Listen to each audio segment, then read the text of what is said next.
Hello and welcome to my channel Health and Wellness with Emma Mental.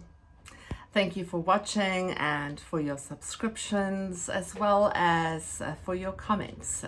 If something resonates or if you find the information helpful and useful. I just want to move this camera slightly. There we go. So for today's video, I would like to talk about the immune system and supporting a healthy immune system.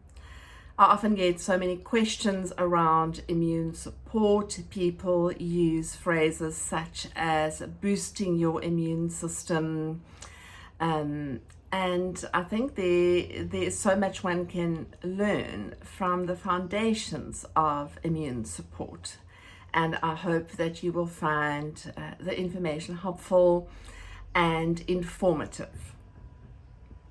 Here in South Africa, where I live, we're approaching the winter season. We're in autumn now. I know in the northern hemisphere, it will be more going into spring, and probably people will not be as concerned about immune support in general compared to during winter times or when it's colder. So I thought I would probably do two videos on this topic. The first one, just some basic ideas, the foundation of healthy immune support, why it is important. And then in the second video, I will take a deeper dive into some of the more detailed information around the immune system, how it works, how to support it, and what depletes it, etc. So what is a healthy immune system? What does it mean when we refer to a healthy immune response?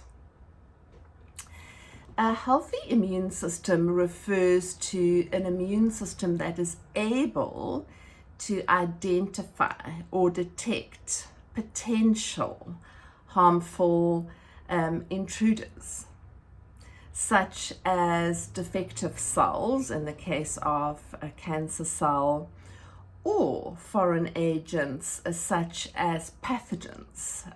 Under pathogens, we have viruses, bacteria, fungi, or other threats that can cause a disruption in the body's ability to fight off or to destroy these harmful invaders. So I compare it to an alarm system in the home that will be activated by an intruder that will warn you that there's someone or something in the home that shouldn't be there when this alarm system is fully activated, or when the barriers have been broken, if there's an electric fence or if the door has been armed. And that seal is broken, then this alarm system will notify you that there's an intruder. So our immune system should be geared to defend us against any infectious or inflammatory disease. The two main areas of exposure typically would be through food, so going through the digestive tract, and also through air, so that is through the mucous membranes, which includes the sinus passages and the lungs, so something that we inhale. And therefore maintaining a healthy digestive tract as well as a healthy respiratory tract will be essential components of maintaining a healthy immune system. If your digestive tract has been compromised, or if you have been struggling with digestive related complaints for a long time, that will impact on your immune system, one of the first lines of defense will be compromised, and therefore one can't separate immune system from the digestive tract, essentially. So which are the foods that would generally support a healthy immune system? An optimal diet, and I think when I use the term optimal diet, one can already start to form some kind of an idea of what this plate looks like. It's obviously full of diverse colors, adequate protein, healthy fats, enough hydration, fresh vegetables, preferably organic. So it's a very colorful and healthy, as fresh as possible, closest to nature kind of diet that would form the foundation of this. So the healthy fats I refer to are oils or fats like butter, olive oil, coconut oil or MCT oil. So the immune system is not compromised by eating healthy fats.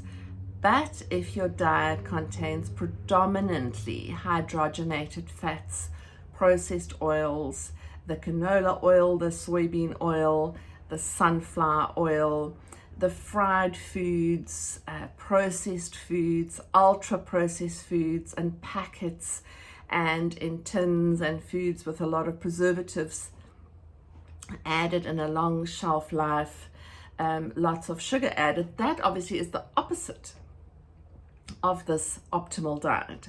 So I think of a healthy plate of food where the food represents food that's in its closest form compared to how it occurs in nature, versus a plate of food that is mainly coming from a packet or a box or highly processed fast food.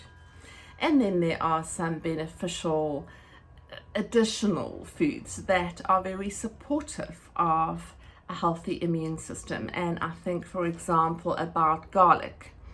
Garlic added to food has got some great antimicrobial properties, like almost like a natural antibiotic. And then the other foods, typically rich in color, rich in certain compounds that would be supportive for the immune system, would be fruit like blueberries, cranberries, pomegranate, high in antioxidants, rich in nutrients per serving of food. Garlic I've mentioned.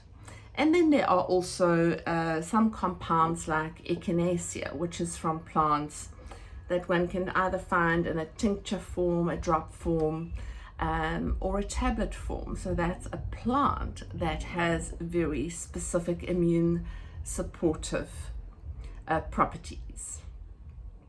So the worst foods for your immune system will be processed or ultra processed foods, fast foods, foods that are made in factories and contain a whole list of ingredients when you read the label. Foods that are high in sugar or contain a lot of added sugar. Your sugary drinks, your fizzy drinks, and then also foods fried in sunflower oil and other seed oils. So this adds what we call free radicals to that food or food substance that can have a very harmful effect on the immune system. How can one tell, what is an easy way to know whether somebody has a healthy or a compromised immune system? And for me, there are a few basic things, a few basic questions that I usually ask to know whether somebody has a robust and a resilient immune system, or if somebody has got a compromised or a weak immune system. Signs of a weakened immune system would typically be that somebody has frequent infections. somebody who says, I get every runny nose that goes around. That for me would be the first flag as a practitioner. This person gets sick a lot. They notice that, every cold that goes around they get. Of course, we get 1 or 2, maybe 3 runny noses a year.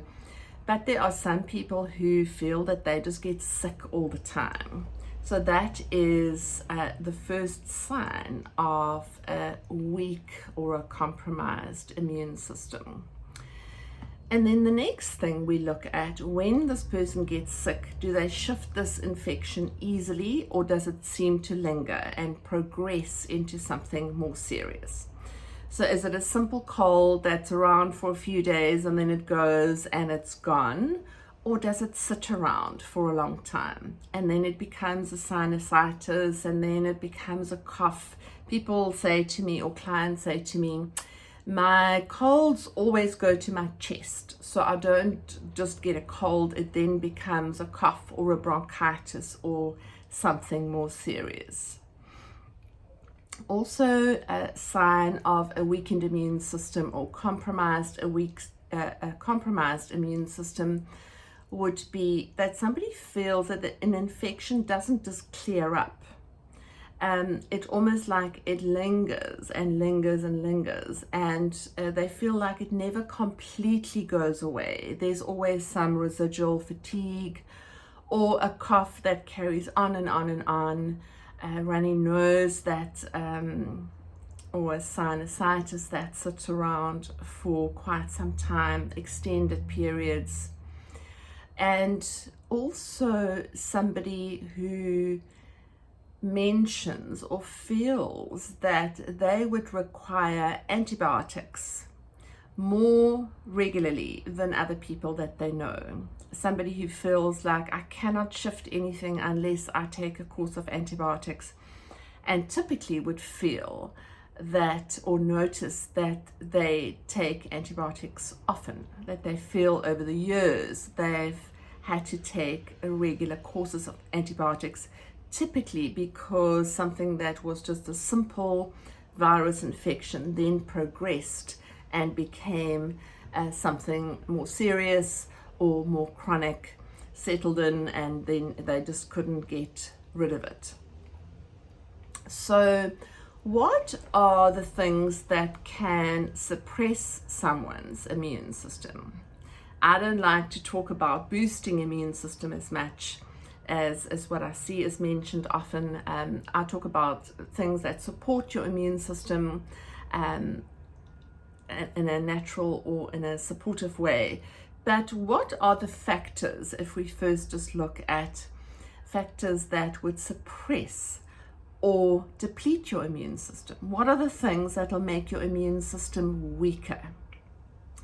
Poor gut health. As I said, a healthy gut is an essential requirement for a robust and healthy immune system. Poor sleep.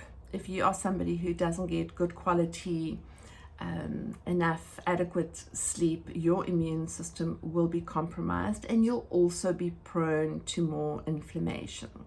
So disrupted sleep over months and years will ultimately impact on your immune system as well. The body doesn't see these as separate factors.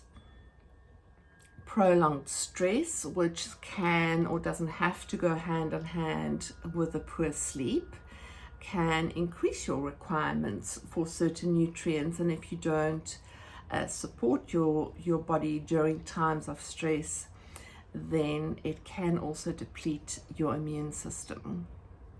Regular use of antibiotics and cortisone will have an impact on the health and resilience of your immune system in the long run if you're not addressing the root causes of a weakened immune system. Then factors like chronic exposure to toxins. And by toxins, I mean chemicals, harmful chemicals like pesticides, heavy metals, bleach, asbestos, petrochemicals or byproducts of petrochemicals, somebody who lives perhaps in an area where there's a lot of pollution from factories, or near a very high traffic area where there's a lot of fumes, for example. So there are these particular harmful toxins that will have an impact on the immune system.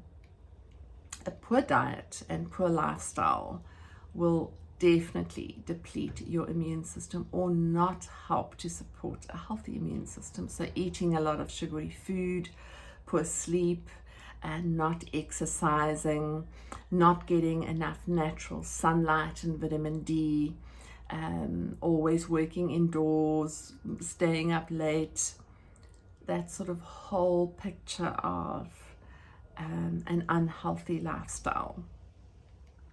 Then certain prescription medications can impact on your requirement for certain nutrients, and those will have to be assessed on an individual basis to see what the long-term effects are, and if one should consider that when determining optimal intakes of certain nutrients.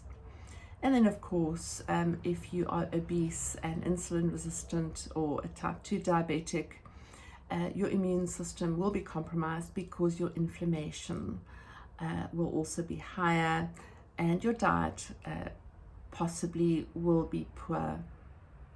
So you might be prone to more frequent infections and infections that don't clear up easily.